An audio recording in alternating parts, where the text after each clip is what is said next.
श्री क्षेत्र ज्योतिबाच्या चैत्र यात्रेसाठी दरवर्षी लाखो भाविक येतात. ज्योतिबाची 1 एप्रिल रोजी चैत्र यात्रा झाली. या यात्रेनंतर 2 रविवारी पाकाळण्या झाल्या. यात्रा काळामध्ये भाविकांनी मंदिराच्या शिखरावर आणि देवाला गुलाल, खोबरे, नारळ, दवणा, फुलांचे हार भाविक वाहिले होते. त्यामुळे ज्योतिबा मंदिर परिसर आणि देवदेवतांच्या शिखरावर गुलाल खोबऱ्याचा खच पडला होता.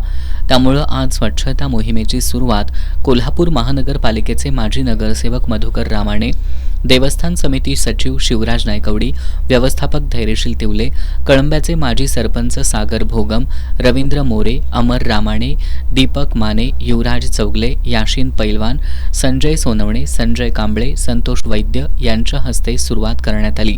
या मोहिमेत कोल्हापूरच्या मधुकर रामाणे ग्रुप, नरके कॉलनी, राजेश स्पोर्ट्स, राजीव गांधी नगर, अजिंक्य मित्रमंडळ, क्रांतीवीर मित्रमंडळ, गणेश मित्रमंडळ, साईनाथ तरुण मंडळ, रायगड कॉलनी मित्रमंडळ, मृत्युंजय मित्रमंडळ, NT सरनाईक कॉलनी, अजिंक्य मित्रमंडळ, जयहिंद कॉलनी, कातेने कॉम्प्लेक्स, बुद्ध विहार, कोल्हापूर जिल्हा 2 व्हीलर असोसिएशन यांच्यासह 400 कार्यकर्ते उपस्थित होते. तसंच ग्रामपंचायत, देवस्थान समिती, विविध सामाजिक संघटना, गावकर, ग्रामस्थ आणि पुजारी यांच्या वतीनं ज्योतिबा मंदिर आणि परिसर स्वच्छ करण्यात आला. रविवारी रात्री समस्त पुजारी आणि गावकऱ्यांच्या वतीनं मंदिर गाभाऱ्यातील स्वच्छता करण्यात आली. आज सकाळपासून मंदिर परिसर, शिखर, दीपमाळ, देवांची आभूषणे, वस्त्रे, पालखी, उत्सव मूर्ती तसेच ज्योतिबा देवाच्या इतर साहित्याची स्वच्छता करण्यात आली. या स्वच्छता मोहिमेसाठी कोल्हापूर महानगरपालिकेचे माजी नगरसेवक मधुकर रामाणे आणि त्यांचे कार्यकर्ते गेली 36 वर्ष ही स्वच्छता मोहीम राबवत आहेत.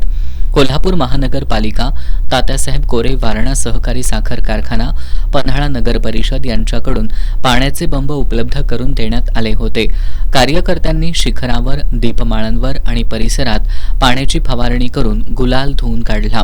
या स्वच्छता मोहिमेमध्ये पश्चिम महाराष्ट्र देवस्थान समितीचे अधिकारी, कर्मचारी यांच्यासह ज्योतिबा ग्रामपंचायतीचे सर्व पदाधिकारी, सर्व ग्रामस्थ, पुजारी, गावकर, तरुण मंडळांनी स्वच्छता मोहिमेत सहभाग घेतला.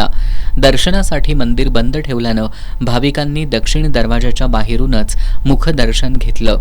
उद्या मंगळवारी गाव भंडारा आणि महाप्रसादानं ज्योतिबा चैत्र यात्रेची सांगता होणार आहे.